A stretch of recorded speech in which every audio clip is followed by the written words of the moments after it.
daayo wararka been abuurka ha laga daayo wararka propagandada ee la abuurayo ha laga daayo khaasatan waxaan leeyahay social media ha laga daayo oo darasyadan sharci darrada ah ee lagu soo qorayo waliba mas'uuliyiinta xisbiyada iyo ururadu waxa weeye mas'uuliyadda maanta la idinka rabaa caawa la idinka rabaa bari la idinka rabaa ilaa iyo inta commissionku shaqadiisa gudanayo dhammaan waxaan idinka codsanaynaa inaad joojisaan oo daraskan ama natiijooyinkan aad soo qoraysaan ee Facebook ku faafinaysaan xeerka iyagu tallaabo kasta oo noo ogol yahay iyo awood kasta oo noo ogol yahay waan adeegsanaynaa ma aqbalayno in muxuu ahaa doorashada quruxda badan ee inoo dhacday ee imakana inoo hadhay fayskii labaad ma aqbalayno in la carqaladeeyo sharcigan la tigsanina cid wal oo isku dayda in ay samayso warar been abuura warar propaganda iyo natiijooyin ama daras aan jirin meel allaaliyo meel laga keenay wararka rasmiga ah komishanka doorashooyinka qaranka ayaa bulshaweynta iyo dadweynaha iyo xisbiyada iyo ururada la wadaagaya wax allaaliyo wixii war ah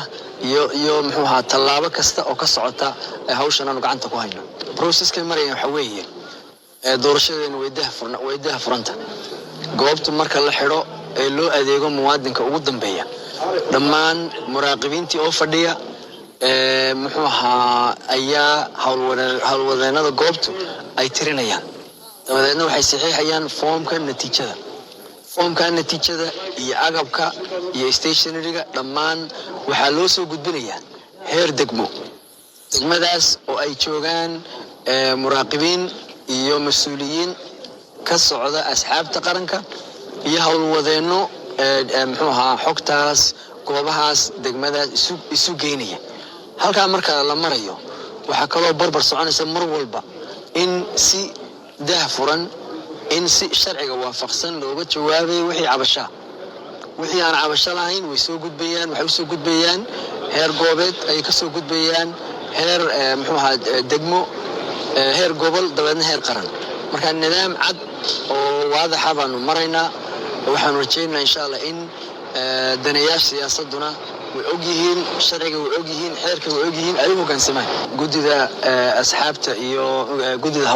hawlwadeenada ama gudida task force asxaabta iyo muxuu ahaa ururada wada shaqayn fiican baa naga dhaxaysa waana ogsoon yihiin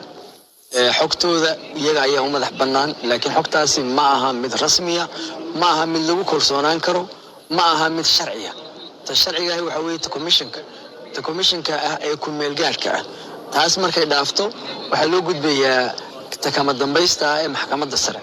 labadaas tallaabo baa sharciya inta wax muxuu ahaa ka hooseeya waa sharci darro